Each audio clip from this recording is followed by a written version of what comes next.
Sharon, I'm sure that you're happy being black screened, but I'm missing your face.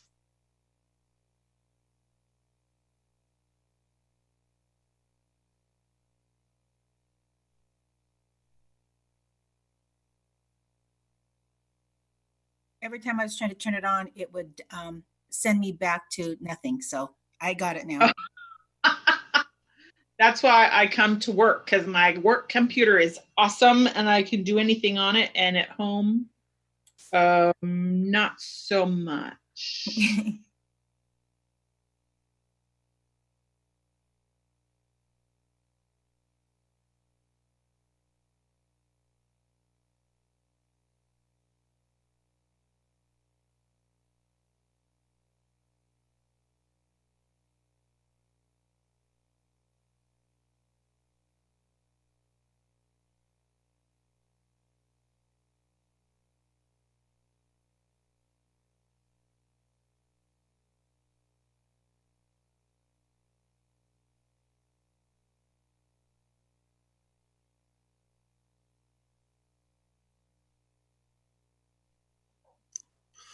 All right.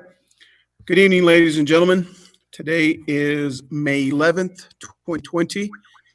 I would like to call to order the regular board meeting for the Othello School District Board of Directors. We will begin tonight with the flag salute.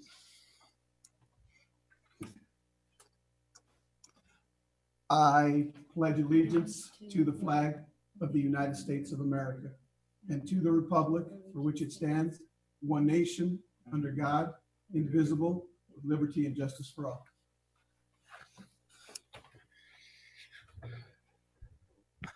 I would like to welcome everyone who is on the Zoom meeting tonight. Community members, thank you for taking the time to join us tonight for our meeting. We appreciate it. I will, full disclosure, apologize beforehand if there are any technical glitches.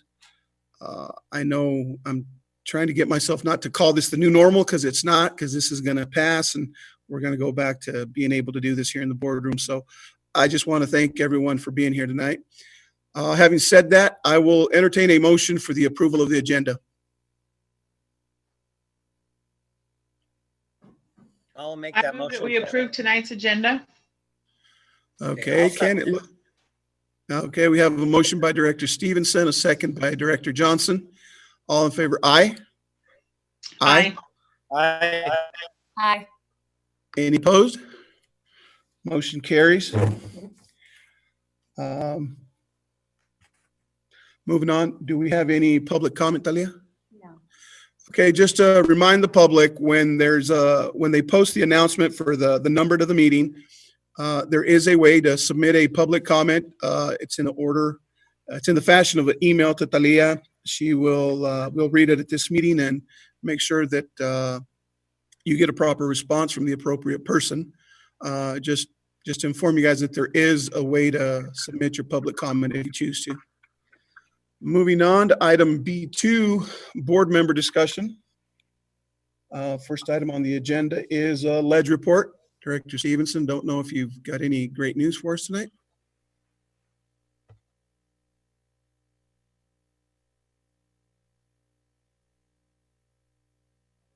Director Stevenson, do you have a ledge report tonight? Sorry. Okay, so I do have some information, and this is an email that I wanted to read. It's fairly lengthy. I think that I will forward it to each of you board members after the meeting, just so that you can read it yourselves afterwards and have a moment to read that. And maybe I'll ask the district to add it to our board Facebook group. So, board presidents and legislative representatives. This comes from Derek Sarley. He is a legislative rep for our district in WASDA. So he's a board member in Walla Walla. We are all deeply concerned about the potential impacts to students if the legislature reduces promised funding for K-12 schools. These worries are even more acute among those districts that have fewer local resources to draw on to address existing gaps in the current funding model. There are disagreements over what state education funding is constitutionally protected. OSPI's interpretation wraps compensation adjustments into basic education. The Citizen's Guide to K-12 Finance, updated annually by Senate Ways and Means, consistently leaves that item out. However, in both cases, the next largest spending item on the unprotected list is local effort assistance, or that's considered levy equalization, or LEA. LEA provides state matching funds for approved local levies to districts that have lower property values within their boundaries. Originally intended to mitigate the effect that above average property tax rates have on districts' ability to raise local revenues, LEA also functions as a critically important mechanism for equity, ensuring students across Washington state have equitable access to educational opportunities, no matter their zip code. There have been attempts to boost the level of funding provided by LEA over the past few years. This would finally close one of the most significant resource gaps between districts. WASDA's current legislative position, copied below, reflects those most recent attempts. Unfortunately, while this remains a worthy long-term goal, the more immediate concern is that the legislature will look to this budget item, which definitely sits outside basic education, as an area of potential savings. Eliminating or even reducing LEA would be deeply unequitable way to lower K-12 funding, disproportionately impacting those students whose districts can already least afford to provide necessary supports. This afternoon, Walla Walla held a special meeting to adopt a resolution of support for the following legislative position. WASDA shall oppose legislation that reduces local effort assistance, or LEA funding, which provides resources necessary to ensure equitable access to educational opportunities for students in property poor districts. I'm writing to encourage your district to do the same. WASDA position proposals are due by May 20th. As of Monday, WASDA had received no other positions relating to the protection of LEA, and yet for many of us, this could be the defining issue of the next session. In my 4+ years as a school director, I've seen WASDA have tremendous influence when its members are able to speak with one clear voice on issues like this. This is not about pitting property poor and property rich districts against each other. It is about all districts having a unified voice about doing what's best for kids, no matter where in Washington they live. To build this contact list, I reviewed state budget documents to see which districts would be the most at risk from a loss of LEA funding. There are so many of us, speaks to how important this funding is for so many students in so many communities. I hope those of you who have been wrestling with LEA issues for many years and did not need the history lesson above will forgive the wordy imposition. That goes as well for my colleagues on the legislative committee among you. Thank you all. Please feel free to reach out if there's anything you would like to talk about or to discuss teaming up on this proposal. Derek Sarley, School Director, position number 5, Walla Walla Public Schools. So we receive twice as much LEA funds from the state as our local levy is approved. And correct me if I'm wrong, I think that these are the correct numbers, Chris and Jeanette. We get about $3 million a year from our local levy. We get twice that amount from the state. So that is equal to, no, is it double? Anyways, we get between our local levy and the LEA funding, which is the state money that only we get if our local levy is passed, we get about $7 million, which is currently 10% of our budget. So if the state chose to take away the state portion of that, that could dramatically impact us. And what legislative positions are things that WASDA, all 200 and I think there's 265 districts in the state are members of WASDA. The school directors are, and it's specific things that WASDA will try to get the state to approve or not approve or those kinds of things. So I'm not sure if we want to put in a resolution for the legislative positions or just throw our support toward what Walla Walla has done for their legislative position. But that was definitely something that money's going to be tight next year from the state. probably from federal, all kinds of sources. But if we were to lose that, that could be even more detrimental. I would definitely like to see that email, and I think it behooves us to take action to where we are also. I mean, I am anyway of the opinion that that would be a hard hit if the state chose to go that route. So whether it's we join Walla Walla in their resolution or we write one of our own and submit it, whatever we got to do, I think we should act upon that. Okay. Others? Okay, I'm seeing some of you nod. So if we wait for the next board meeting to do something, that's too late. We'll have missed the legislative window for WASDA since it's due on the 20th and our next board meeting is the 25th. Do you want me just to read? I can forward all of you the email. And then do you want me to reach out to Derek from Walla Walla and say, how do we support you? We want to throw our support towards this, but like, what do we want to do? Is that what everyone wants me to do? Yeah, I would say that, and I would ask if it's any better if it's coming from an individual district, or if it matters that we're joining them. I don't know if the more the merrier, the more letters, the more resolutions. If that helps the cause, I mean, that'd be something I might ask them.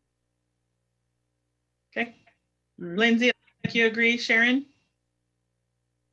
Okay, Ken, I'm not seeing your picture on my, I gotta click down to see if you've said anything or you're not. Yes, no, I agree. I have to, you have to excuse me for a minute. My internet has went out a couple times and I think I've got it settled now. Okay, so I'll forward you all the email.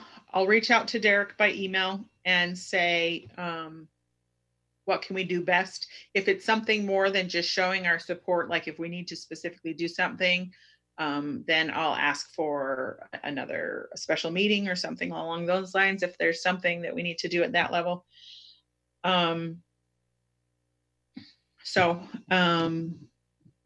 Do we want to include this email in our Facebook group? I mean, it's pretty lengthy, and without the explanation as to why and what this is, it might be more confusing than helpful.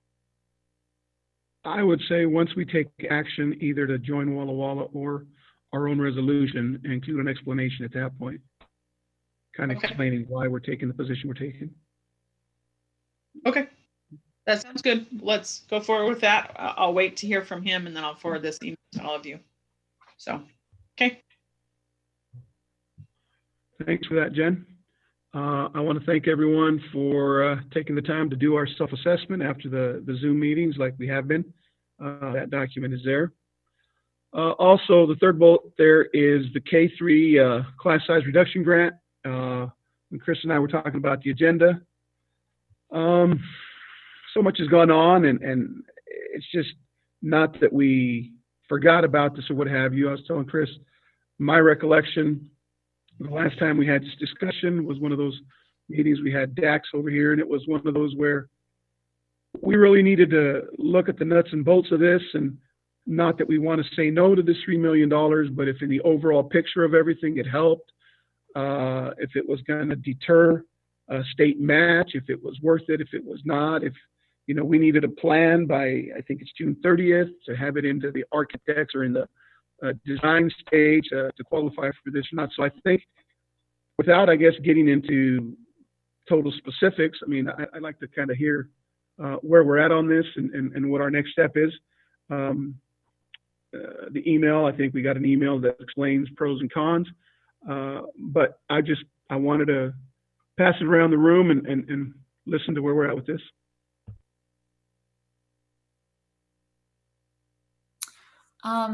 For me, anytime we turn away from state money breaks my heart. But for me, I just feel like we're in such uncharted territory right now that I don't know what else to do. I mean, I had a much different vision of the direction we were going to go before March 10th. I had a much different vision. But with where things are today and knowing that we're not going to be able to run a bond and we can't put that money towards anything that makes sense that I know of so far, I don't know how to move forward and keep that money and make it work in our district. I really don't. So it breaks my heart to say it, but I don't, unless somebody else has a vision that I don't know about, I don't see a path forward using that money at this time.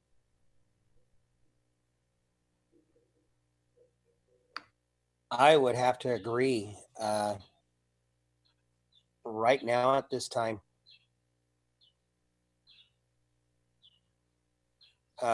we just don't have the means to spend it. I mean, we would have to spend another $10 million along with it to do anything we needed, and there's no way we're going to come up with that at this moment. And like I said, it's really tough to turn that amount back. It really is. Probably when the district first received this grant back 4 or 5 years ago, it would have been a lot easier to try to use it. But unfortunately, it didn't happen that way. And this is what we're left with. And I just don't see it working right now. In the next, year and a half or so, 2 years possibly.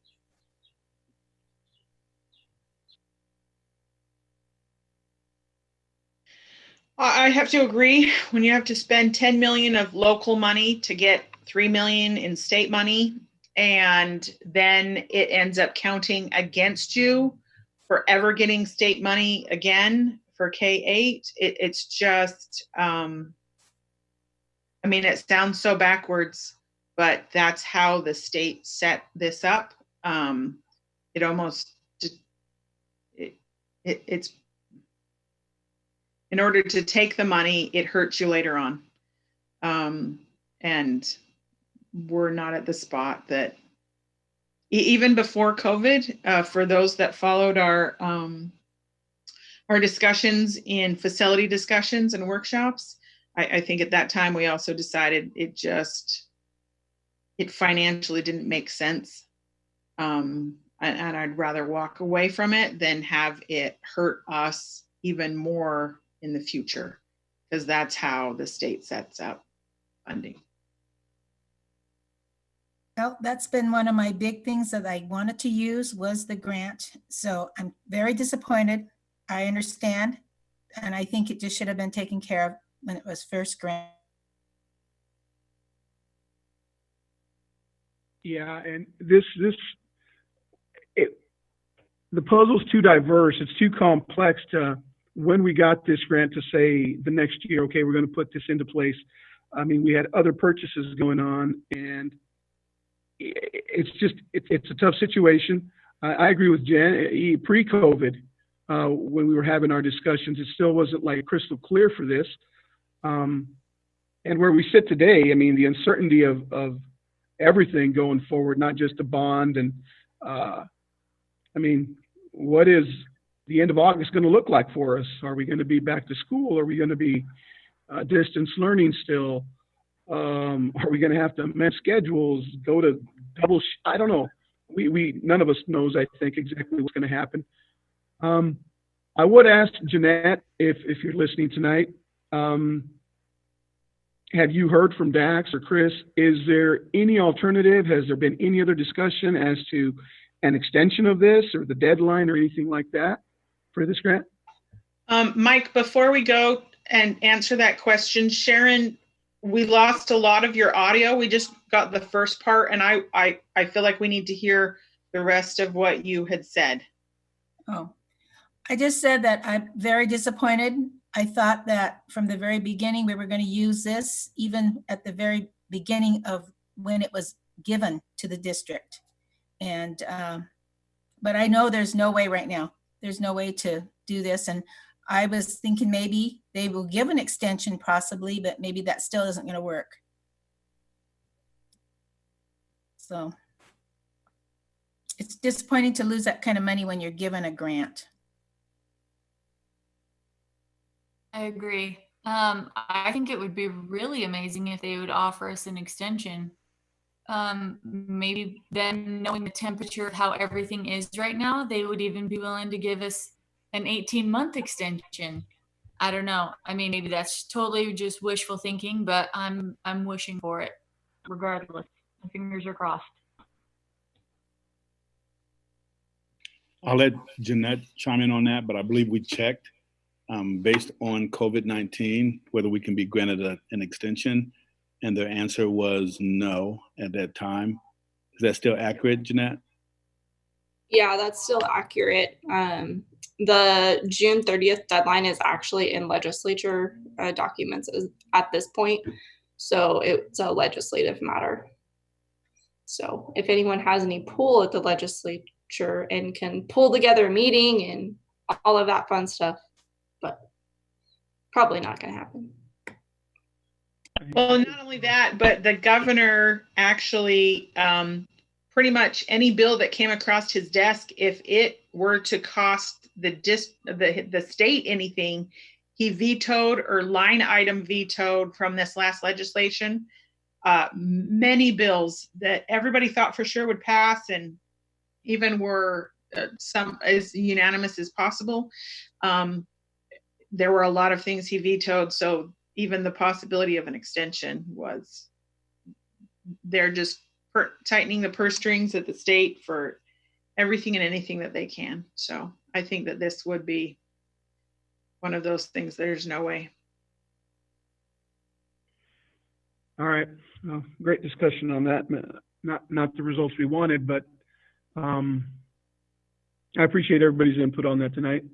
Moving on, I don't know if Lauren is on, if she's got anything to say. Lauren, are you on?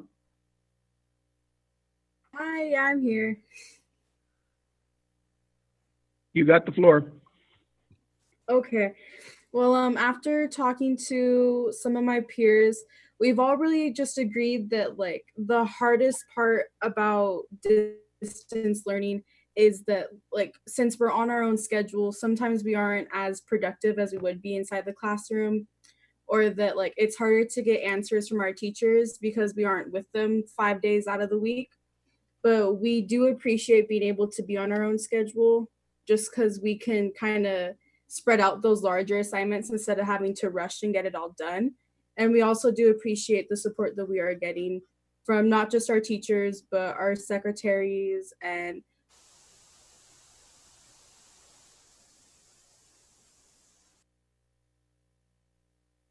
Lauren, I think we lost your audio there. We got from the secretaries and then it stopped.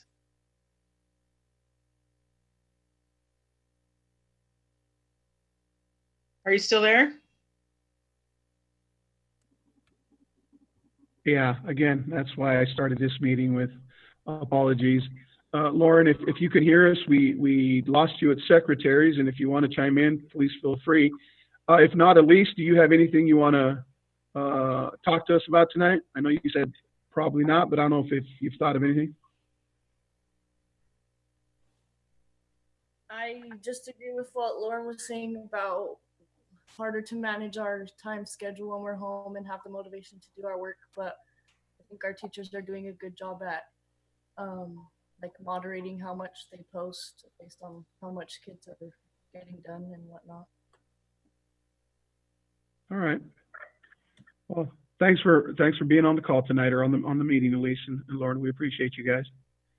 Moving on to item C1, I will entertain a motion to approve required approvals. I motion to approve the required approvals. Okay, there's been a motion by Director Prowse to approve required approvals. Can I get a second? I will second that. There's been a second by Director Johnson. Any discussion? All in favor? Aye. Aye. Aye. Aye. Any opposed? Motion carries 5-0. Before we go on, I have a question that didn't apply to specifically to those approvals, but it does apply to accounts payable. I wanted to know, I assume that the district has had to purchase other programs and things to assist and help with digital learning.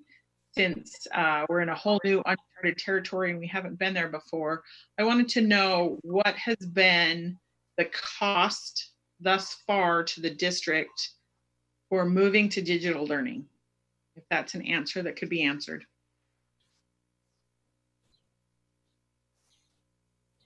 I'll jump in here. So yeah, we have had to incur some costs just to go towards distance learning and our blended learning model.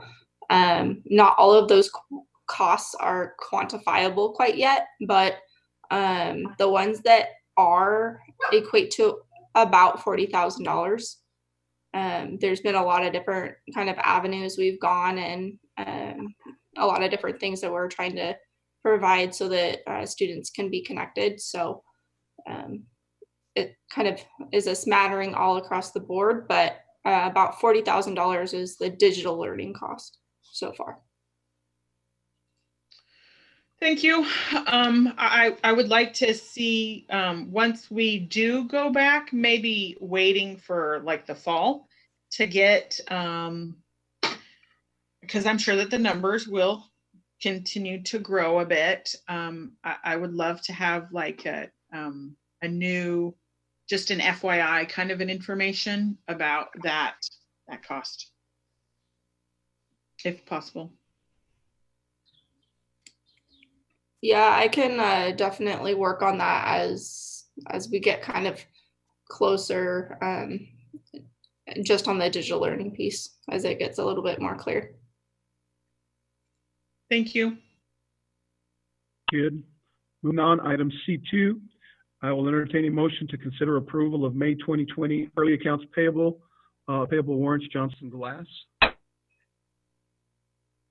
I move we approve C2 accounts payable to Johnson's Glass. Motion by Director Stevenson. Can I get a second? I second. Second it. Second by Director Prowse. Any discussion? All in favor, aye. Aye. Aye. Aye. Any opposed? And I will have to abstain from this vote for Johnson's Glass. Motion carries 4-0 with one abstention. Thank you very much. Moving on, Superintendent informational items. There's a couple of documents there. Don't know if we have any questions for Chris before we, or if he's got, okay.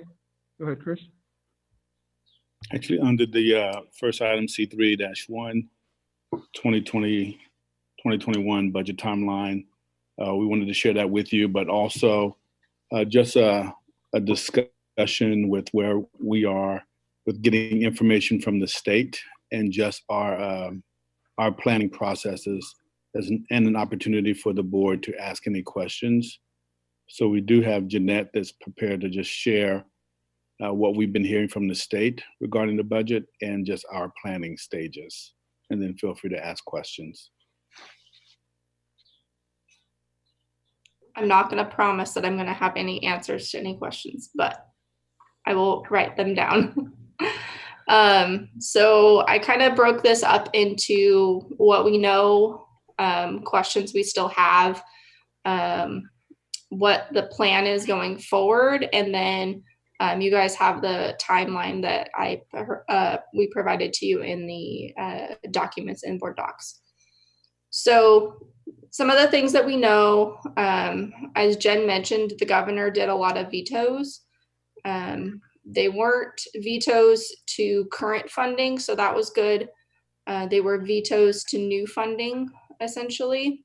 Some of it we would have qualified for, some of it we didn't or would not have. So I'm only going to talk about the funding that would have actually come to the district.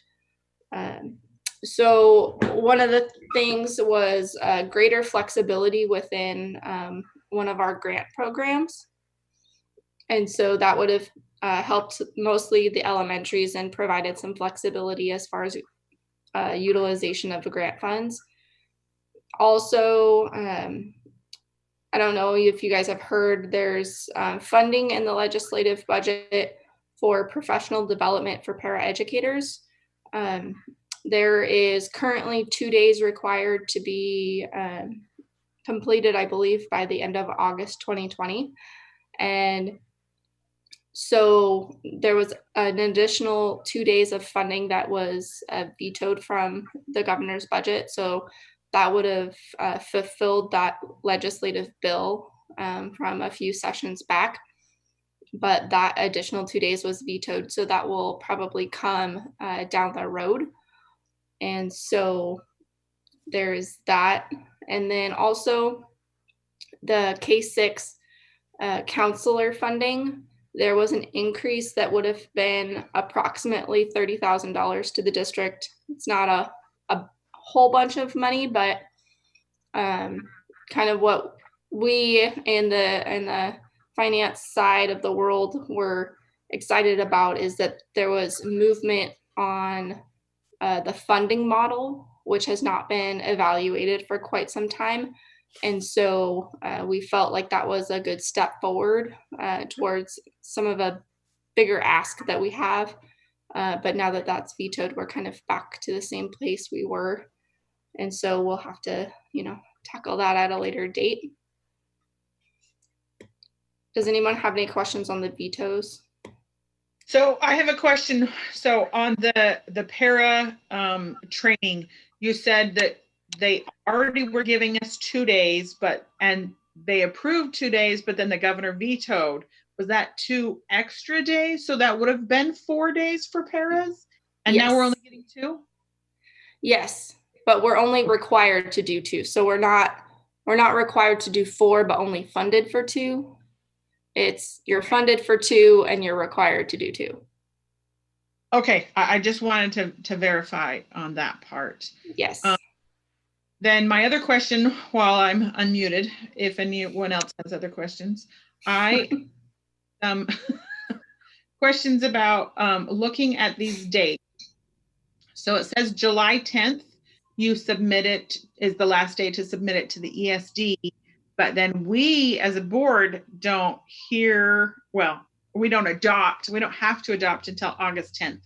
Are you submitting to the ESD to just get their kind of, yes, this looks good before you actually send it to the state so that we're not approving something and then having to be modifying and then proving again? Is that why that is that way?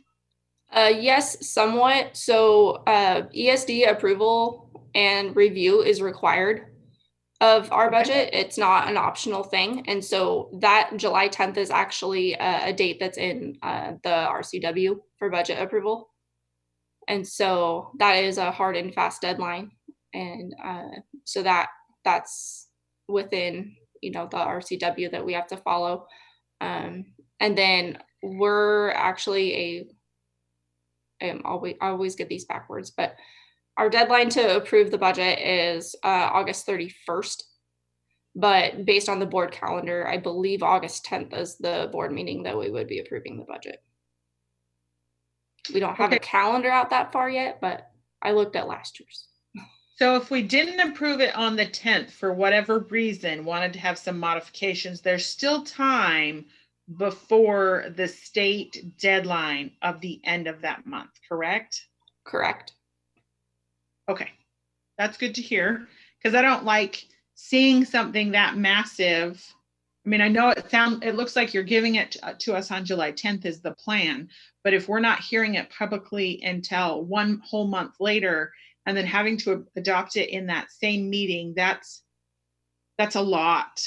I think for me, is there a way that we could see it publicly? I mean, I know you're sending it to us, but could we see it publicly before the 10th? Or is that, how long does ESD take to get back to you? How about we start there?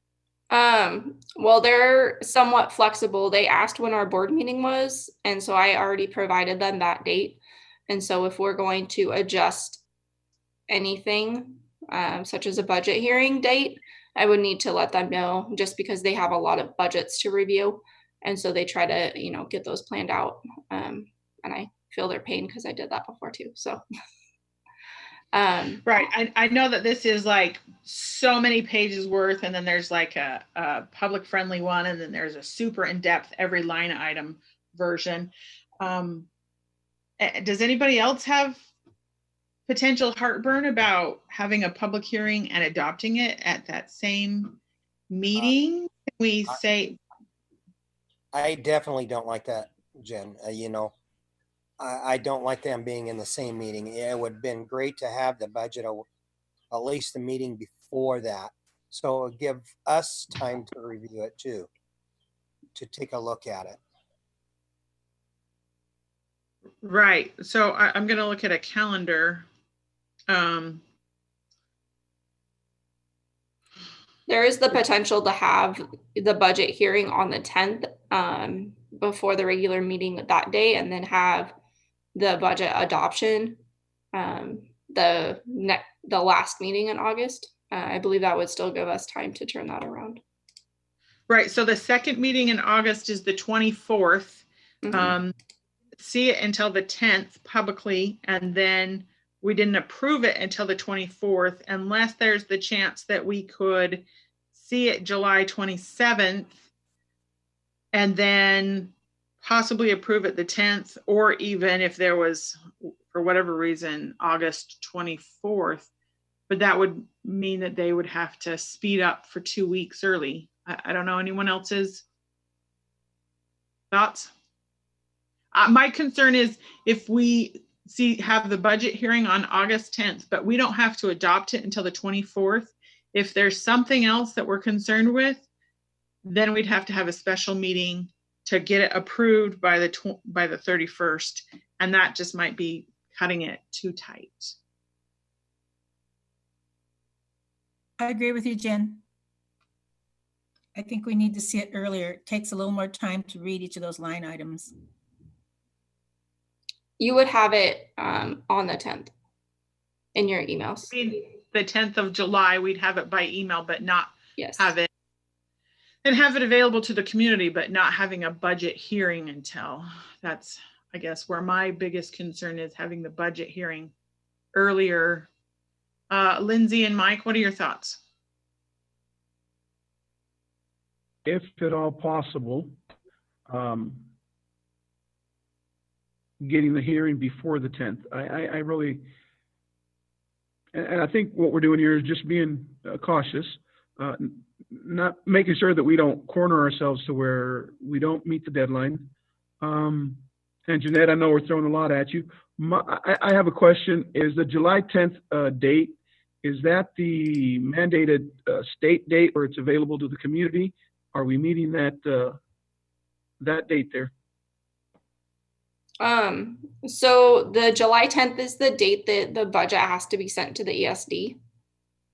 So that's that date. I believe the RCW states that you need to have your budget available for the public. I believe it says at the time of your newspaper advertisements, like when you're advertising your public hearing. Yeah, if we could just verify that and make sure that we have the proper dates there. So, but yeah, if again, your estimation, maybe we could have it back from ESD, 2 weeks later on the 25th of July or something like that, Jeanette, to where I would rather, if needed, a meeting in between meetings before the August 10th date, just to buy ourselves a little more time. Yeah, I know that they have a lot of budgets that they have to get turned around in July. So that's my concern, is that those districts, because there are districts that have a July 31st deadline. And so they get prioritized over us, obviously, because we have a later deadline. So they try to get those turned around to them before their board meetings, which are probably going to be on the 27th. And so I would, we would potentially, I guess, just have to run the risk. If you guys really wanted it on the 27th, we would have to run the risk of, if there's something that the ESD comes back with, that that change would have to be made after the board meeting for the public hearing. And it would be a really tight turnaround, just in our office as well. I would just ask, I mean, as soon as we got it back from ESD, if in your estimation there's anything that merits us discussing or looking over 2, 3, 4, 5 times, whatever we got to do, I guess that we stay informed. I mean, I can't, I mean, even throwing dates out there for you is a total unknown. That's totally out of your control. But as soon as you got it back from ESD, if there was something that we can put together that we could look at before the actual hearing, I think that's about all we could ask for at this point. Yeah, I'm with Mike on that. I mean, I don't want anybody, working till midnight and on Saturday and Sunday and like killing themselves trying to pull it off. But That's budget. Within reason, if we could, I just want to be as transparent with the community as we possibly can. Just doing our due diligence and having time to look it over, having time for them to see it and just feel like we're being as transparent as we possibly can without totally killing the finance department in the process. Ken, did you have something else that you wanted to say? No, I was just looking at these bullet dates because according to July 10th, the community should have it should be available for the community by then. And we should have copies too by then of July 10th. And like I say, my only concern is I just don't want it done all on the same date because it just feels like we're rubber stamping it and pushing it through quick without even a good chance to review it ourselves. So, Jeanette, if there's no way we could get it back for the July 27th meeting, I would prefer that we keep the budget hearing on August 10th and move the adoption to August 27th. Sorry, 24th. I mean, if there was still problems, we could always have a meeting on the 31st and approve it on the 31st, which is 1 week later, and still have your deadline. Mm-hmm. But I am definitely against having the budget hearing and the adoption in the same meeting for the first official time. Okay. Yeah, I can make that adjustment. And I guess, yeah, if there's, I mean, I'm going to plan on sending the budget to you guys in the official form on the 10th of July that it will look like when it's submitted to the state. And so, and then after that, I'll be working on the presentation and things like that for the budget hearing, just so you guys know. All right, thank you, Jeanette.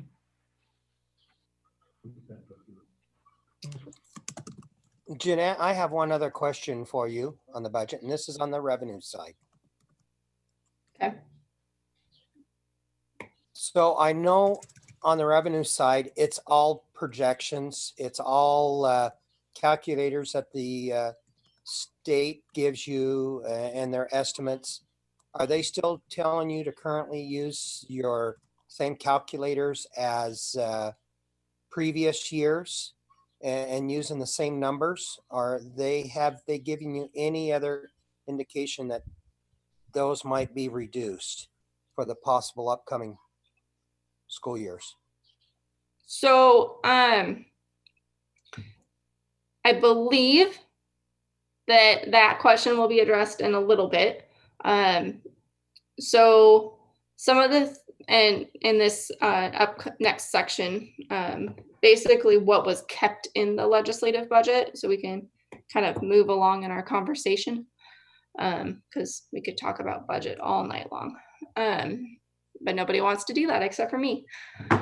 So the increase that was put into the legislative budget was a 1.6% salary allocation increase, and also a 1.6% it's called MSOC, so it's for like supplies and curriculum and all that kind of thing, travel. So that was kept in the budget. It was not vetoed. There was also an extra day of certified professional development. That is not general money. That is specific money that is spent specifically on professional development for certified staff.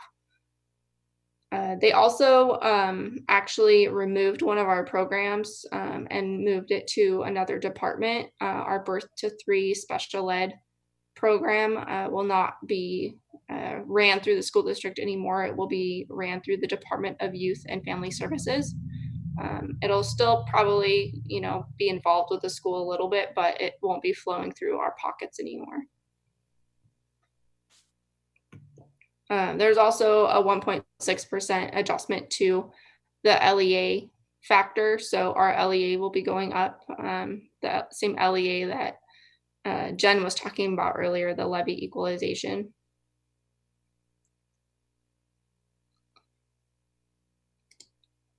So some of the other things that we do know is we have a number of local contracts with staff that are in place that were bargained over the last several years.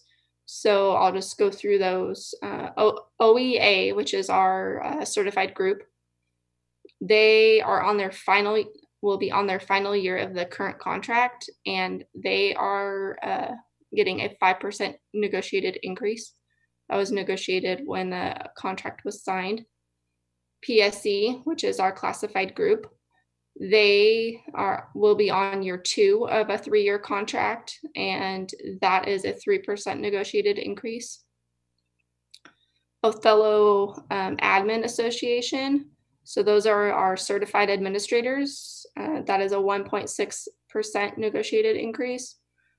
This is the final year, or this will be the final year of their contract as well. And then ODA, which is the Othello Directors Administration Association.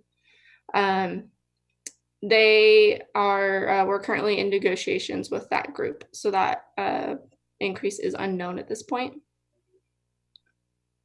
Some of the other local considerations is just enrollment changes at buildings cause some staffing impacts. And so MMS and OHS are projected to have increases in student count for next year. And so we've had to make some adjustments to staffing levels at those buildings.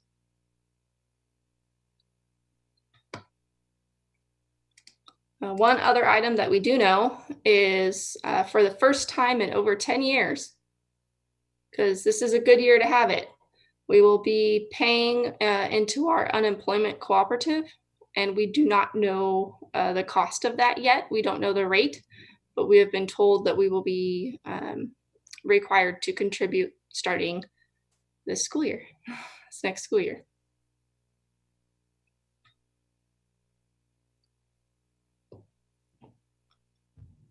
So any questions on what we know?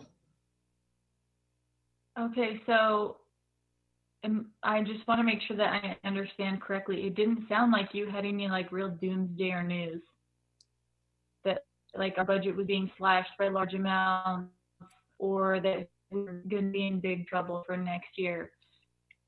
Am I wrong? No, I don't feel like it's going to be doomsday or anything like that. I do think we need to go into it with a conservative mindset and not start new programs that aren't funded and things like that. You know, one of the things we don't know is transportation funding. So due to this COVID-19 closure, our transportation funding methodology that we've been using for the last handful of years has to change because the expenditures aren't in that program anymore. And so that's something that is an unknown to us at this point. That's questions we still need to get answered. There's also COVID funding coming from the federal government. And so we don't know exactly what that is. And we don't have necessarily a plan for it yet because we don't know how much it is and exactly what we can spend it on. And also, as Jen somewhat mentioned, the future of legislative action is a big question mark at this point. There is a lot of rumors and speculation floating around, but I think unless you're actually in that circle, you probably don't know exactly what's going to happen. So I try not to get stressed out about something that may or may not happen. There's been just a variety of thoughts and feelings from different people, you know, all the way from they're probably not going to come back until next budget session. And, you know, that's when they're really going to tighten their belts. And, you know, next session is going to be the hard one. And then there's conversation about maybe the governor's going to call them back early and there's going to be mid-year cuts and things like that. But for me, if you don't know, you probably shouldn't jump to one side or the other, you know, kind of stay in the middle, be prepared, but don't cut things that you wouldn't necessarily cut if you didn't have to, you know? So, you know, be conservative, but don't riff a whole bunch of your staff if you don't need to, you know? So that's kind of where we're at. One of the other big questions is, are we starting school on time? And if we aren't, what does that look like? What does that mean? What does that cost? Those are the kinds of things that, I mean, maybe if you're really, really, really good at budgeting, you can plan that out, but that's a tough one. So those are kind of the things that we're still kind of waiting on, and you know, whether we have a clear picture or not by the time the budget needs to be done, we'll see. I mean, obviously, I think if the legislature is going to come back, it's probably not anytime soon before the budget's done. So we'll just have to kind of roll with the punches as we go. Like I said, there's been a lot of conversation at the state level about budgeting conservatively and what does that mean and what are districts doing. There's a lot of districts that were in a really tough position before this closure. There was a lot of districts that were planning and hoping for the funding that got vetoed, and that was, you know, going to be their saving grace. And so they're in a not so great spot. And so, you know, they're in the position of scrambling, and thankfully we're not there. But like I said, we are at the spot where we're going to be tightening our belts a little bit. We're going to be watching what we're spending and really making sure that we're spending the money on the things that we feel are the best for kids and the best for the district. I would have to agree with you, Jeanette, on that, and appreciate that philosophy going in, budgeting conservatively and really watch what we do in the future. Yeah, one of the things I'm actually going to be doing is essentially taking an inventory of our spending and really putting it down on paper. What are we spending our money on and why? And do we really believe that it's helping our kids, you know, get to where we want them to be? And so we're going to be going through that process with the administrative group and kind of really starting to have those tough conversations. They knew they were coming, and so I'm sure they're all very excited. But so we'll be navigating those together, and it'll be part of the process. I think that's a pretty natural next step. I mean, I feel like families across the country across the world, frankly, are doing the same thing.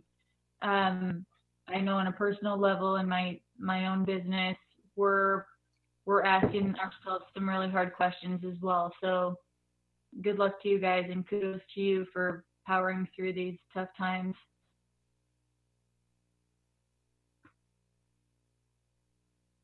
Very much so. I want to thank you, Jeanette, for taking the time to share what you know. I'd like to echo what other board members have said. Appreciate the approach you guys you're taking to this. And at this point in time, I mean, it's really hard to predict anything. I think you hit it on the nail when we don't know what's going to happen. If at the end of August, we're still having our board meetings via Zoom, if that's going to change, if we're ever going to be able to shake our hands or hug each other and everything else. So these are tough times. I think we have done an excellent job till now taking care of these things, and I have the total confidence that you and your team will continue to do that as far as the budget goes. Any other questions on the other two documents that are in superintendent informational items? Chris, are we going to talk about C3-4? Okay. We provided a document in this section, and it's a survey that went out to our students. We're still synthesizing the data, and I would just share with you, I understand the plight of our students and our parents as well, wanting to have a full-blown graduation ceremony. We've heard some of that from you, from board members, but also from your constituents. They really desire to have guests there and to have a full-blown ceremony. What I've been sharing with everyone, that we're just not in that position across the state. And really, we're receiving direction from OSPI and also the governor, and we are required to follow the governor's four-phase plan. So what I've shared and what a lot of superintendents are sharing is that at this point, if we had to execute a graduation now, it would only be a virtual graduation option. However, as you saw in the survey, there was 3 options, and as we learn more information from the governor, then one of these options could certainly be possible. One was the option of small groups over multiple sessions and having some guests in the audience. And again, the some guests would be based on keeping appropriate distancing away from each of the guests or families of guests. The second option was students only, because we could control the students and social distance them and have no audience. And then the third option was an online virtual ceremony. And again, it's not the ideal situation of having a full-blown ceremony. And I think one of the things we're considering right now is possibly doing another survey and putting it out there to the community to see, will we entertain a ceremony in July once we're in phase 4, or late July. So that may be an option as well. So those are things that we're considering for both of our high schools. But as of right now, as I shared, if we had to execute today, it would certainly be an online virtual ceremony. And right now, we're just not at the place where we can have guests gather for a ceremony. So any questions from the board on that? I have a question. Is it all possible, have you done the rundown of if we did a drive-through ceremony? I hope I'm not like getting Scootney in trouble by any means, but I just found that my dog is in kindergarten. We're gonna do a drive-through kindergarten graduation type thing. I'm not sure what exactly like the details are yet. We just found out that we're gonna drive through between certain hours, and she gets to take her picture in front of like the kindergarten graduation thing. So I've heard of other towns, via social media saying that they're going to do something similar for their seniors. Is that at all possible. I mean, I don't have any students that are seniors. I just know how much my graduation meant to me. And by the time it was July, I was already in the summer semester of my first year of college. So maybe that won't be the case for everybody, but it just seems like by July, at least for me, I had already moved on from high school.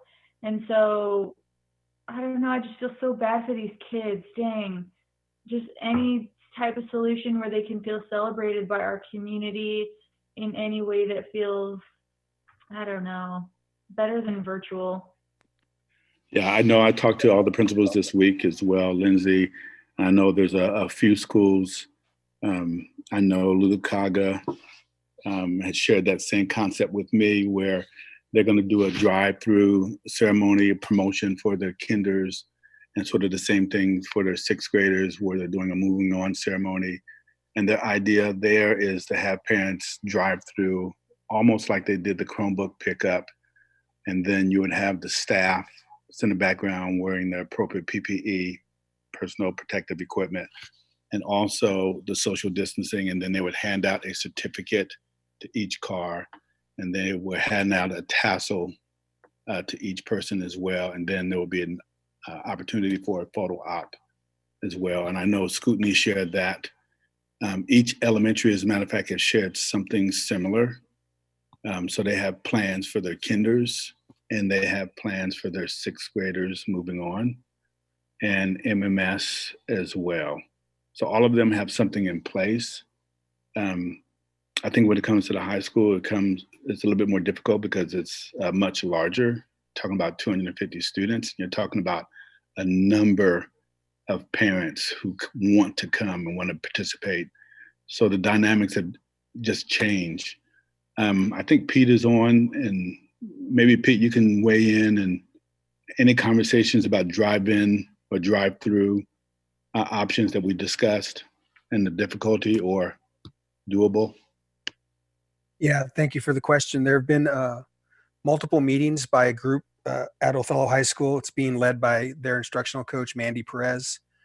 She's partnering with Amy Paris, Mindy Christensen, and then other staff members. Many of the ideas floating around on social media that are being publicized across the country, that group is considering. We sent out a survey to the seniors. We got about 50% participation in the results that we were able to generate. And that's going to put us in a spot where I think we just want to ask a few more questions. The idea about the drive-in did come up, and I guess just a couple of issues or concerns that were shared there. One was around having that many vehicles on the road. What would the logistics feel like? What kind of partnership would it require for the city? When would that even be an option? Is that something into July? Another concern was around sort of an equity issue. When you think about typical graduations, everybody's wearing the same thing. Everybody looks the same. I think when you start getting students and families into vehicles, you change that dynamic a little bit. So there were just some of those concerns shared from an educator perspective. And that group, we just decided not to move it on as one of the options, but it's certainly something I think we could consider if the circumstances and the guidelines from Superintendent Reichdahl and Governor Inslee force us into a model like that. I know you guys are spending hours trying to figure it out, and I totally appreciate it. I was just thinking, I mean, Pete, I know you even have a daughter who's a senior. I mean, I can't even imagine these poor families in our community and these seniors that are just, my heart goes out to them. So I personally want to be as supportive as possible for whatever solution that you guys come up with to support these seniors and let them know that, you know, the board's behind them and our community cares about them, and they're not just, you know, being sloughed off to a Zoom graduation and nobody cares about them. That's all. So I'm supportive of whatever solution you guys come up with. I'll make certain to share that with the committee. I know that the Adopt a Senior activity that made the rounds on social media in Othello was very well received by the students and by the staff at the high school. I know that the teaching staff, when they handed out the cap and gowns from Jostens, that was well attended and well received. And then there's been a lot of conversation about the teaching and learning that's been going on. And it was good to hear from Elise and Lauren that they're feeling supported. But there's also a lot of support coming from the SEL perspective, from our school counselors and other support staff that are doing a really good job reaching out to kids that they typically work with, but then other kids like mine who probably wouldn't typically see a counselor, but they're struggling. They're feeling the stress and the loss and sort of the grief that's hit them this year. So, but I guess I'll say from a personal perspective, the kids I've been around certainly have felt supported and know that everyone's doing the best they can to make it a memorable year for them. I'd like to echo Lindsay's sentiment, Pete, to the entire committee, anyone who's involved with this, because I mean, I know I had several phone calls from parents. I think rightfully so upset that, you know, the idea of having 6 invitees meant that one mom told me, I got 4 kids.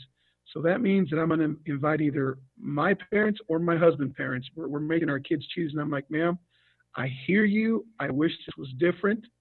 But this is something that we're going to do our very best to do what we have to.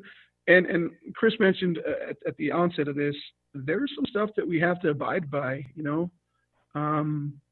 So no, kudos to everyone who's working on this and making sure that we're being participative with parents, students. I mean, these surveys are good things, and if they can be modified to where there's more consensus or whatever you guys are doing, I'm with Lindsay. I'm sure that you guys made it a priority to ensure that our seniors know that we're not thinking about them, that we want to make this less important, that this is going to be memorable for them. Perhaps not in the way that they thought, but it's something they'll look back on and say, you know, when I graduated in 2020, because of what was going on or what have you, this is how it turned out. So again, thank you to everyone who's involved in that, Pete. I don't want to move on from the graduation conversation, but once the conversation's done, I have another question about the informational items from the superintendent. And yes, thank you to everyone that's been trying to and working through how to deal with this new challenge. It cannot be easy for any aspect. Those that are the getting, those that are giving, all of that, very difficult. So, Ken and Sharon, before Jen asks some other questions she has, do you guys have any comments on the graduation situation? No, I have no questions for it. Comments, kudos, great job. You know, just keep up the good work. I know there will be a good solution at the end, and I believe it'll all go over really good when we're all done. I think it's a very hard subject to work on, and yes, we give all of our support to the group and hope they can come up with the right solution to make everybody happy. Some parents should realize in the larger cities, they're only giving them 2 tickets, so they wouldn't even be able to take their kids. So. All right, well, thank you, everyone. Appreciate everybody's input. And again, I do think that our team is going to come up with an excellent solution that's going to, they're going to do the best with what we got, and everybody's going to be happy, and it'll be a joyous day. Moving on to item D1. No, I have another question about superintendent informational. Sorry, Jen, I forgot. Go ahead. That's okay. So, Dr. Hurst, DOP 6000P, do we not as a board have to approve this change because it's a P, which means that like an implementation, or are we supposed to be approving that one as well? Yeah, typically in the past, in all the conversations with the former board, I was shared that all the Ps, all the procedures, just go in superintendent informational items. And if it's a DOP without a procedure, then that goes for approval. So that's why we put it in here for superintendent informational items. Okay, I just wanted to verify and make sure that we weren't accidentally in the wrong spot. Thank you. Absolutely.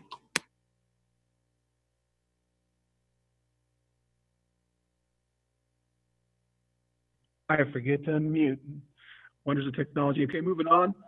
Item D1, assurance of organizational performance. We have a monitoring report for ends 1, 2, and 3. Chris?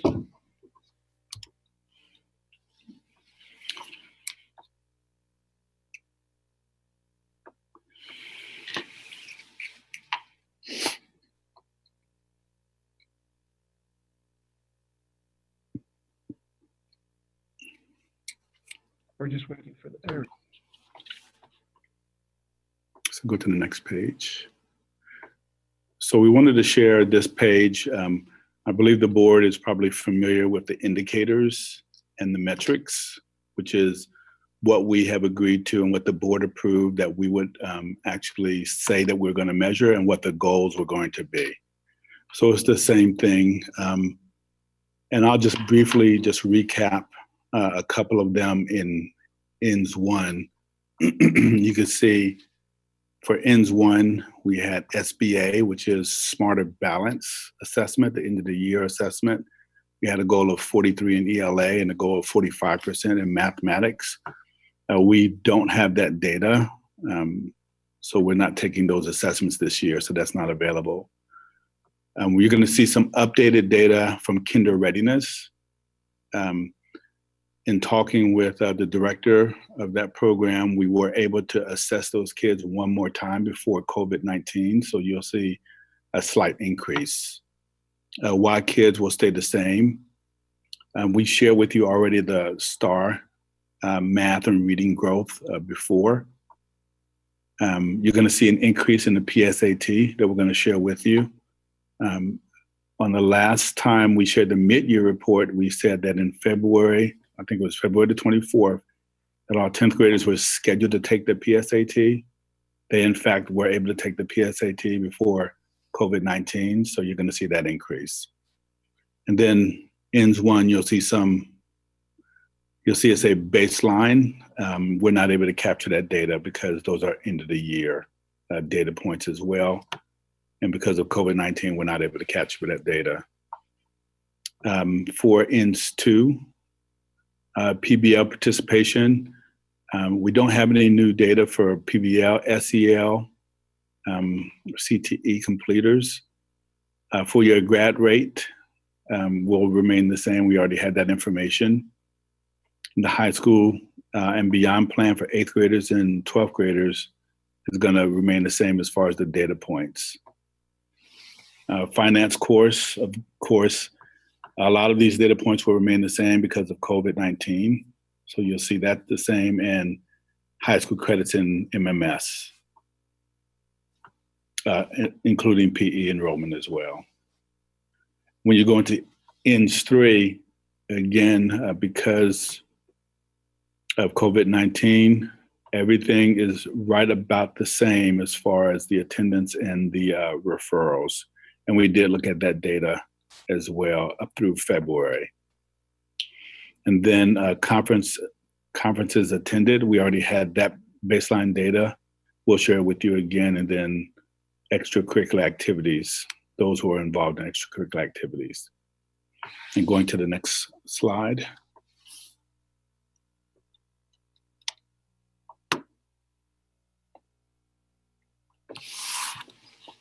Again, for the board and for the public viewing, we always tie all of our goals, of course, to our vision. And we believe that our vision is strategically tied to our ends as well. Next slide. So here's where I shared that you will see a slight increase where you see Kinder Ready. Last we shared with you is right at 65%. And in talking with the director of this program, they were able to assess one more time. So that's why we have this data point. So percent of students who are Kinder Ready in February is 79%. The end of the year was 98%. There's no doubt with the progress that we have seen up to this point that we would have been at that point of 98%. But this is where we are, or this is where we were at February. While kids data was the same as the mid-year, we had already shared that data point. And then we shared as well that you would see a jump in PSAT because we have more than 200 additional students take the PSAT. So we certainly met and exceeded that goal. Next slide, please. This is another one. We were able to capture some data at the very beginning of the semester. So you do see a slight increase. I think before, when we shared the mid-year report, it was almost equivalent to what our goal was of 490. Now you can see that we're slightly above our goal with students who were enrolled in either honors courses or those college-bearing courses or AP courses. So 512 students enrolled. So we have even exceeded that goal. Next slide. For ends 2, you can see the data is the same, and we did check the data, up to February, and still the amount of students a percentage of students in PBL and SEL are the same. And I explained last time the SEL was because there was a school or 2 schools that were measuring, and their plan was to have the remaining 50% of their students in those SEL opportunities. So that's why you see it 92.8. So we're slightly under what our goal was, but I am sure of those principals that were going to put those students in SEL opportunities, that they would have been in SEL opportunities this semester. But of course, due to COVID-19, that did not happen. So that's why you see the 92.8 there. The 4-year grad rate stays the same. We're slightly above what the goal was of 81%. When you look at our high school and beyond, students enrolled in those plans, of course, we shared before, it's still the same. 100% of our 8th graders, 100% of our 12th graders. If you looked at Jessica's video, you would have seen that she also included 7th graders and in the high school and beyond plan. So I think her data was right around 90% of 7th and 8th graders. So that's fabulous, especially considering that we only had that goal for 8th graders. So now she has actually carried it down to 7th graders. So kudos for her school. And then those enrolled in the finance course, under our goal here, right at 56%. Could those students be enrolled in that course this semester? We didn't have that opportunity. We don't have that data available to share with you. Under the PE, we're slightly below what we had projected our goal to be. We wanted to have 1,294 students enroll in PE 7 through 12. We have 10,064. I'm sorry, 1,064. Thanks so much. High school credits earned in middle school is 173.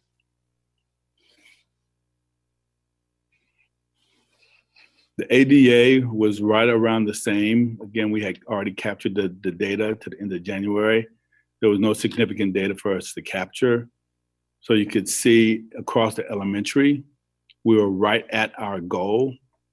The goal was 96.1. We were at basically 96.1. Same thing with MMS ADA, right at our goal, or slightly above it. For high school ADA, right at our goal as well. Students without an actionable referral, and we defined a referral with action is when it went up to the office and the administration acted on that referral. So you can see the high school is above or exceeded their goal, the middle school, and you can also see the high school, they all exceeded their goals. When you look at students without a suspension or expulsion, for across the board, you can see that we exceeded our goals slightly. And then the work that we said we still needed to engage in, I shared this at the mid-year report, is making sure that our 9th graders are on track for graduation and really looking at a plan for those 9th grade students.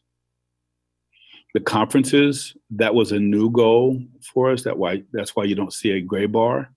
So you see 89.94% of our students and families were involved in conferences.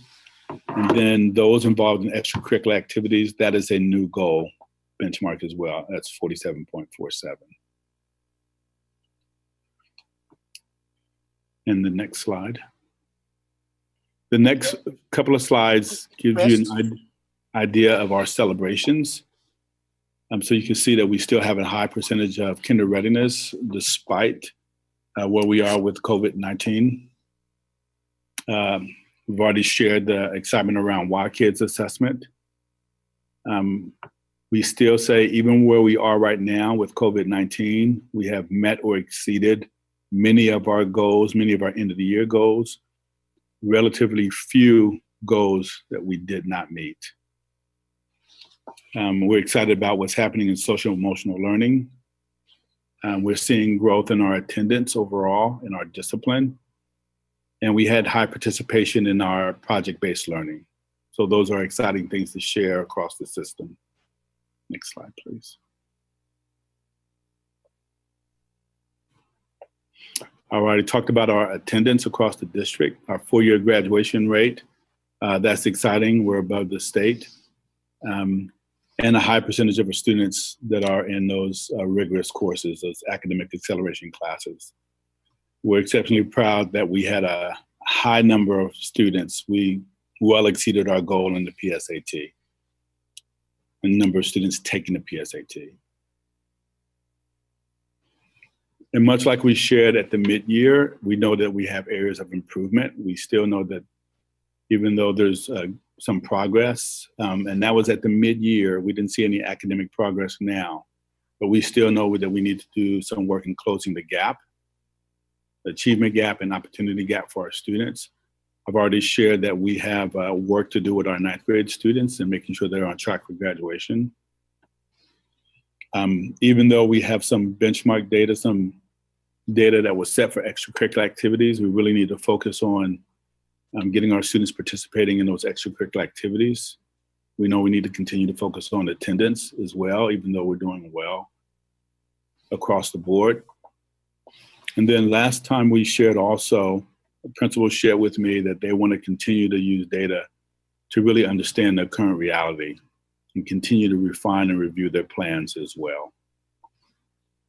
I think one of the pieces we said last time, which is still true, continuing to train all of our staff on PBL and SEL and to intervene, come up with an appropriate framework for intervention.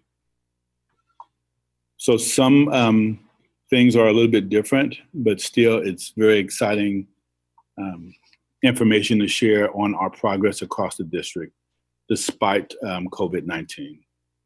So we just wanted to share that with the board and just ask if there's any questions.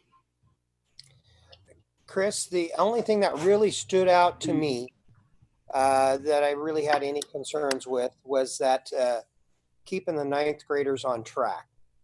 I see we were quite a bit below our goal before the COVID-19. And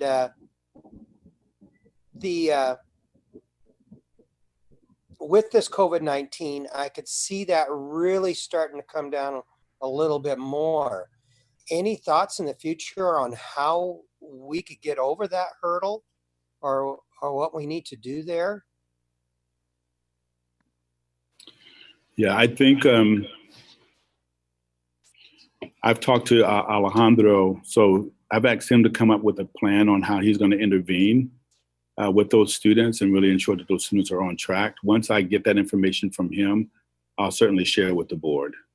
But I know him and his team has been talking about that.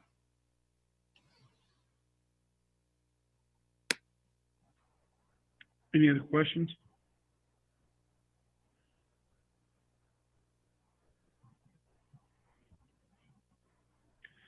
Okay, I will now entertain a motion to accept the monitoring report for ends 1, 2, and 3.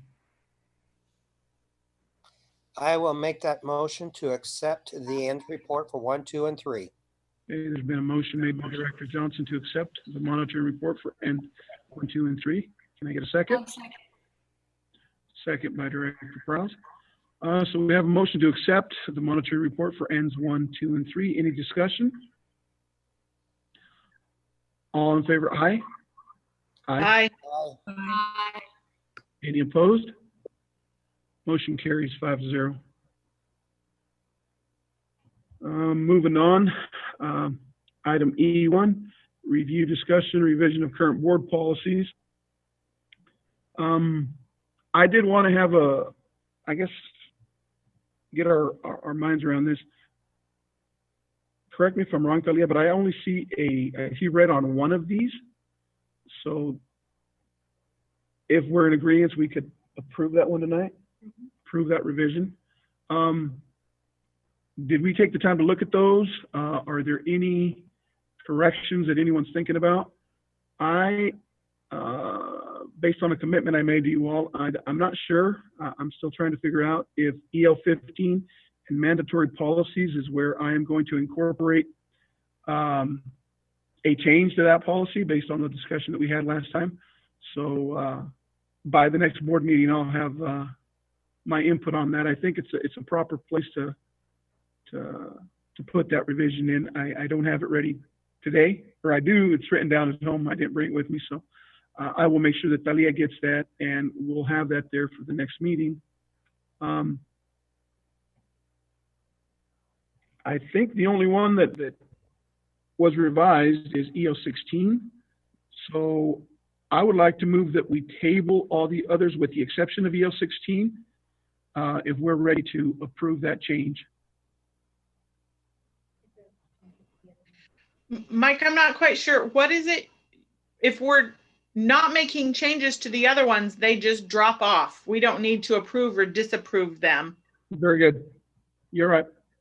And so are you, so say again what you want to do. I'm sorry. Do we approve the revision to EO 16?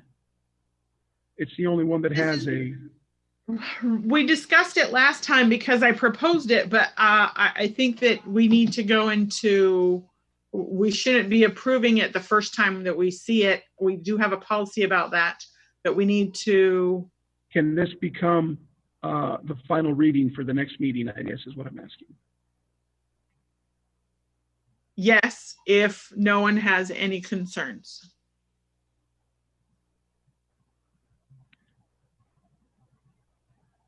Ken, you've got that look to you. No, I agree. I think we could, this will be the first reading of it. I did have a couple I wanted to make on the student governing, but I did not get a chance to do it. I want to revisit that portion about policy governance training with our incoming student board directors and revisit that and talk about that, because I feel that was something that we had problems getting applicants in the past for. So I just wanted to revisit that. So I hope we weren't just going to drop that one off and go. I would still like to revisit those. Okay, correct me if I'm wrong, but we can submit these revisions at any time, correct? Okay. So if there's any revisions or additions or amendments that you'd like to make to any of these, please make sure that Leah gets those so they can be in following meetings, future meetings, excuse me.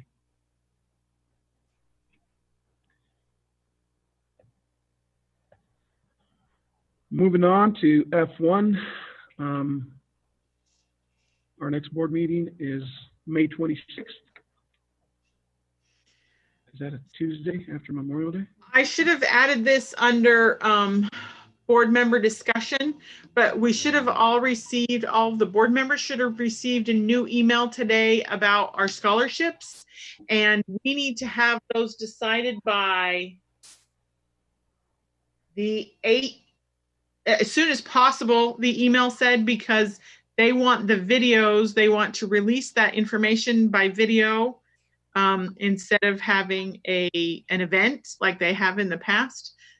Release those to the families and the students on the 19th, and then to the public on the 20th.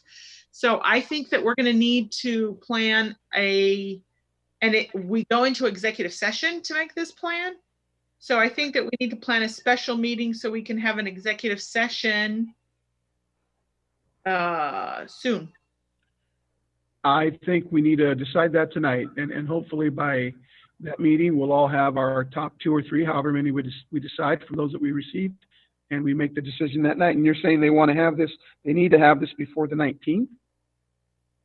The email said as soon as possible, because we need to, not only do we need to decide it, we need to make a video and then forward that video to them. So we either need to take our 15 and narrow it down to 2 or 3 each, and then send that back to her, and then they send those 10 to 15 out to each of us, and then we narrow it down?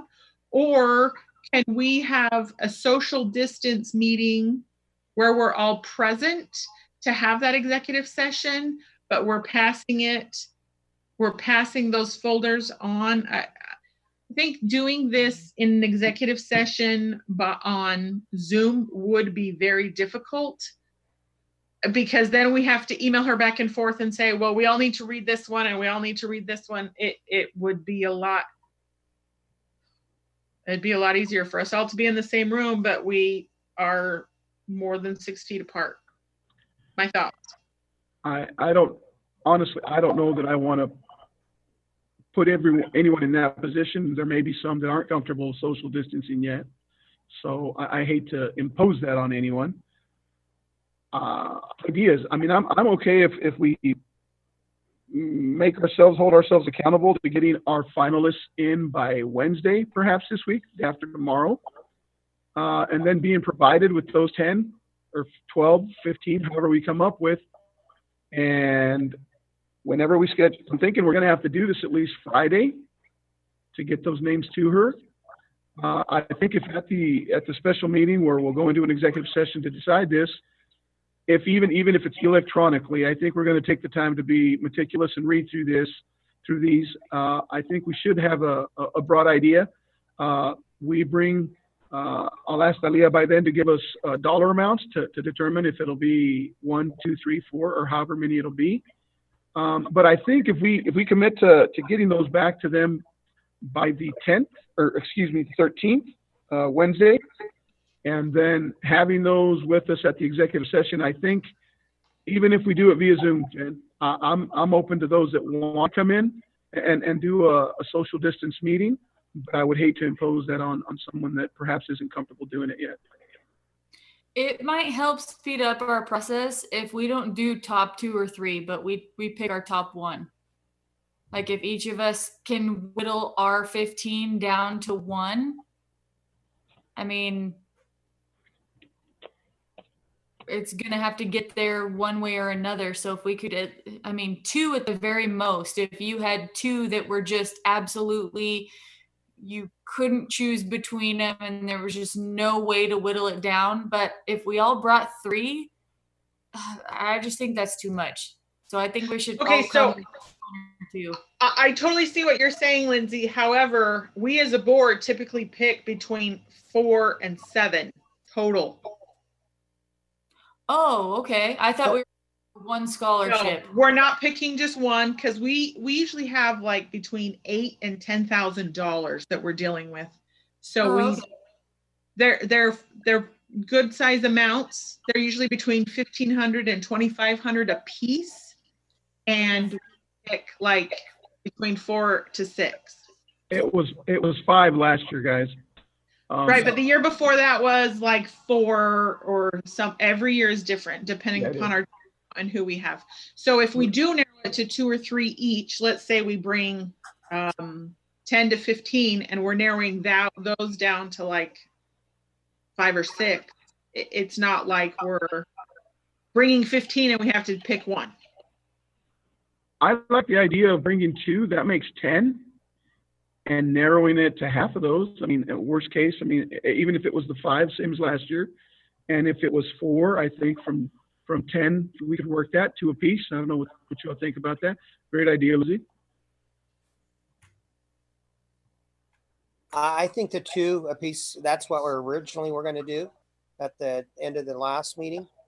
I could see if we were going to, if we knew we were just going to be picking 5, it would have been nice just each one of us to pick 1 out of our group of 15 that we thought would be the best. But we won't have that number until next meeting, or how much we have to decide that right now. Does Leah know what we are looking at a dollar amount yet? I am hearing that we could have that number by tomorrow. So perhaps we can make that decision as to the amount that we'll be giving out. But I think we would be making that decision by email, and then it's outside of an open public meeting. That's dangerous territory. So I want to propose that we bring our top 2 out of our list. That'll be 10. And we'll narrow it down to 4 or 5 or 6, however many we decide once we have that number at the executive session. Does that sound okay? That's good for me. Okay, when are we going to have this special executive meeting? I'm thinking it would have to almost be hopefully Friday. That'll give us time to read them tomorrow and the next day to get them back to Mindy. And then hopefully Thursday, we get those emailed to us, and it gives us a day to peruse through those and see if there's any superstars and have a better idea once we get to the meeting. Hopefully, what I plan on doing is putting, maybe once we have our 10, everybody's got 10 on there, and I'll say, hey, give me your top 5. And then we'll go through a calculation. Maybe everybody's going to have the same person as their number 1, and that'll facilitate things a little easier as far as the narrowing down. I'm sure Sharon's already got it. I mean, she's been reading this for a long time now.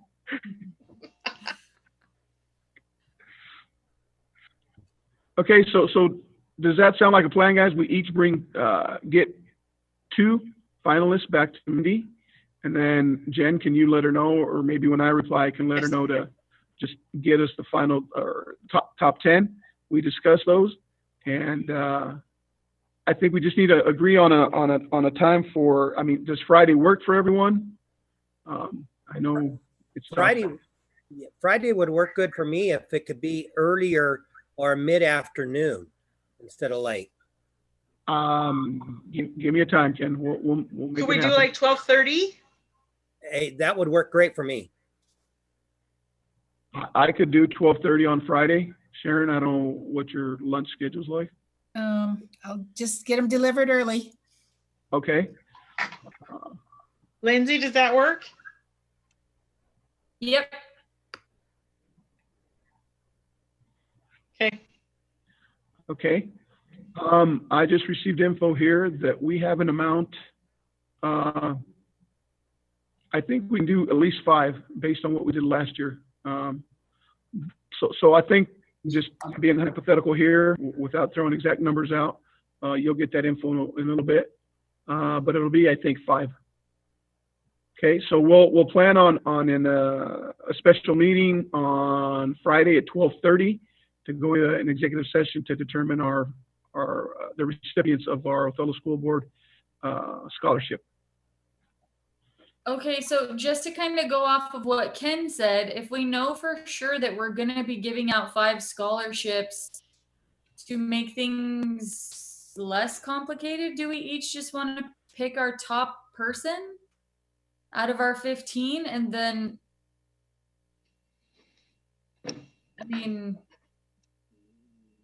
I haven't read my email yet. I've been very busy today, but sometimes you might have 2 or 3 that are really strong just in your own group. Someone may have someone that's not so strong in their group. So I think we have to go with 2. Yeah, I agree with Sharon. I would agree. Yeah, 2. I think once we read all 10 of those, maybe a mind will be changed. And I don't think it's going to be real hard, because there's some of these are I know from my past experience, when we first did this, it was like mind-boggling, because you would be so meticulous with these things, and everybody we're staring at a number of 25 apps that we don't know what to do. And as years went on, we refined the process a little better. And I think we're to the point where I think if we each have 2, we could narrow it down to 5 in our executive session, I think, rather easily. Okay. I think we need to kind of right now also define some of our parameters. I think it needs to be largest amount of growth. And in the past, sometimes it's been if their parents went to college, those were not necessarily ones that we wanted to pick. I didn't always agree with that, but sometimes I had to go with that because I was only one of 5. So growth, I think, is the #1 factor. But what else are we thinking and wanting to say here? You're correct. Growth was always one of the sticking points or strongholds that we utilized for this.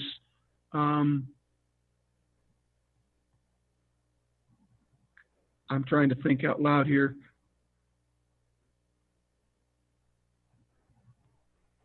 I lost my train of thought there. I think growth was the biggest thing, but I think a personal story what sometimes did it for me. I mean, once you read the app, I honestly, I don't know, Jen. I mean, besides the growth, acceptance into college, of course, I think is something that is already on their apps. But it didn't necessarily need to be like a college. It could have, like, we have approved that were going into trade school or that had a college, not a college plan, but like some kind of a training plan. Often growth is attached to overcoming adversity, but not always. And so, I mean, once you get into reading them, sometimes you need to have a box of tissues anyways. Yeah, definitely. So no, I mean, I think we narrow it down. We have 10 applicants by the meeting on Friday, or hopefully we have them Thursday. We peruse through those and narrow it down to 5. Head nods. Okay. All right. Moving on. If we can do our board self-assessment of this meeting once we're done here. Am I missing anything? Any other announcements that we need to make? Once again, ladies and gentlemen, community of Othello, we thank you for joining us tonight. To my peers, my board members, I thank you very much. We are navigating different times, harder times, but I think we've done a great job in doing the best we can with what we've been handed, and I have no doubt we'll continue to do that. I'm encouraged when I'm driving around town, still seeing our food deliveries being done, the things that continue going on in the background here that sometimes behind the scenes we don't see. I want to thank Chris and his staff, everybody. If you're part of this district and you're putting your 2 cents worth in, or you're volunteering, you're going above and beyond, and for that we thank you. So Othello, let's continue on. This too shall pass, and God bless you all tonight. And this meeting's adjourned.